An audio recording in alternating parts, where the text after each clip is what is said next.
amo ni atong hatagag pagtagad nga unta imbestigaran makasama kung unsa ka tinuod bagyog kini or nay nagpaluyo ani arong gubon mga sukindig paminaw ang administrasyon ni Presidente Marcos. Sumuna nga kanang nang angay nga imbestigaran. Angay nga imbestigaran kay ang atuang sa Senado mga sukindig paminaw, tingon pa man to si Senador Ping Lacson nga maoy chairman sa Blue Ribbon Committee nga ato paning susihon, ato usa ni nga obserbaran, ato sang susihon ni. Iyaha pa kunong obserbaran, iyaha pang susihon, maniid kuno siya. Wa man lang mo ingon nga sige, mo patawag atong ipatawag kung willing sila nga mo atubang sa Blue Ribbon Committee atong ipatawag. Maniid pa kuno siya nganuman, maniid pa ka, mangonsulta pa tingali si Ping Lacson o gunsay stand anis Malacañang, mo hearing ba or dili, ha?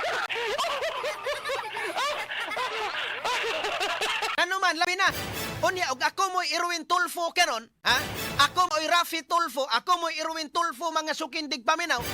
Ako ang pursige si Ping Lacson or si Tito Soto, mga sukindig paminaw nga ato ning ipatawag.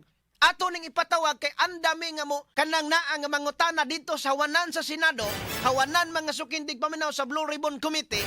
Pagtubag kining mong aligasyon kay nakadaot kini sa among pangan. Kung ako mo Irulfo, dili ta kay magngon nga Ben Salo.